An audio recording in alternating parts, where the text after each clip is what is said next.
Little Wop, a name you may be familiar with if you were a fan of SoundCloud back in 2016 and 2017. You may also recognize him for being a close collaborator of Trippie Redd back when he first blew up. Or you may even remember him for going off on Gucci Mane after being signed to his label.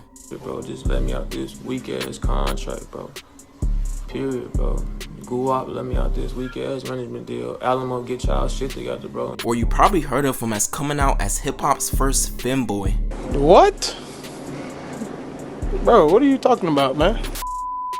Louis McPherson, more commonly known as Lil Wop, was born on October 17, 1995 in Chicago, Illinois, where he was raised by a single mom, with him not really having a close relationship with his dad. Growing up in Chicago for him, his life was pretty normal. He didn't really get into that much trouble, and he was a pretty quiet, laid-back kid. But despite that, according to him, he would gain a lot of popularity in Chicago, and that's cause he said that he formed his own gang, and many kids and people of the youth would join it. Though they didn't do any bad activities, they would get a lot of the attention from the mass crowd that they had, and that's how Little Wop's name started buzzing in the Chicago streets, according to him.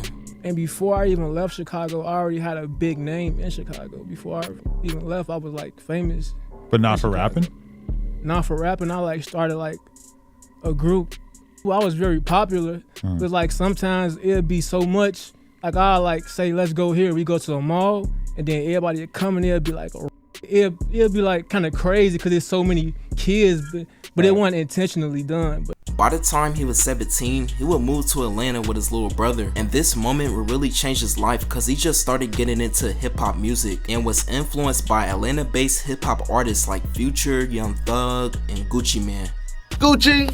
Back in Chicago, Little Wop, he dibbled and dabbled in music, but didn't really take it serious until he moved to Atlanta because he said the atmosphere down here was completely different, and it inspired him to take it more serious because he had a better opportunity, and that's what he did. Cause not long after moving down there, he would start to get active and mobilized with a lot of people in the music circle and really just try to get a jump start at his rap career. And fortunately for him, he would get his big break, where he would drop his first mixtape in early 2017, Wapavelli, where he would gain a lot of traction for it in Atlanta, and it even got to a point that another artist in Atlanta reached out to him and wanted to collab with him because of how good his project sounded to him, and that artist would be Trippie Redd.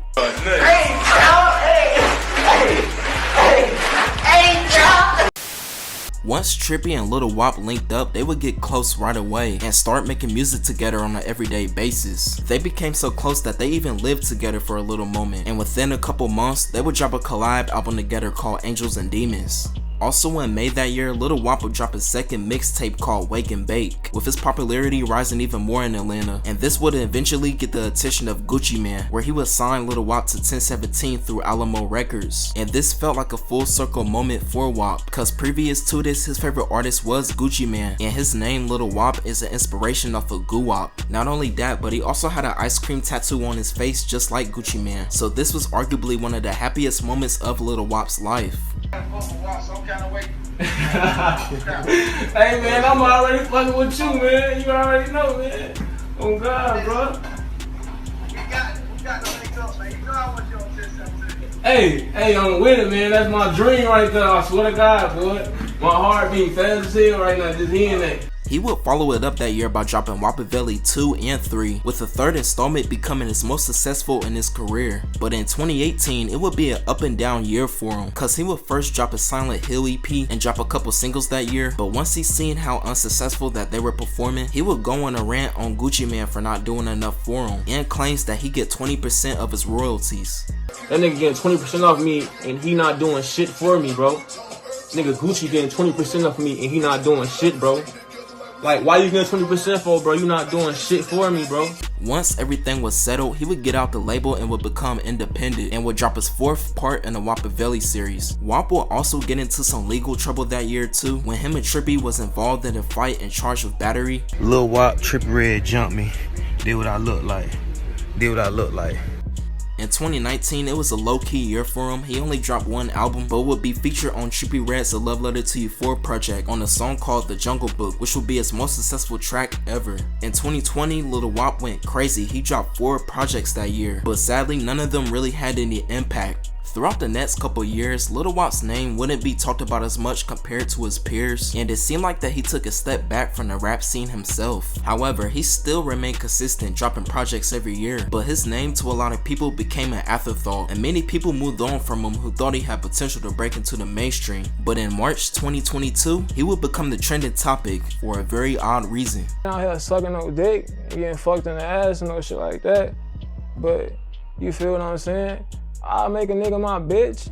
Like, I got a certain type, I like transgender shit like that. I like feminine. He would come out as bisexual and would confess his love to femboys, which caught many people off guard, including me. And even when I did react to it, I for sure thought he was just clout chasing and it wasn't true. But the things he been posting about, he might really be that way.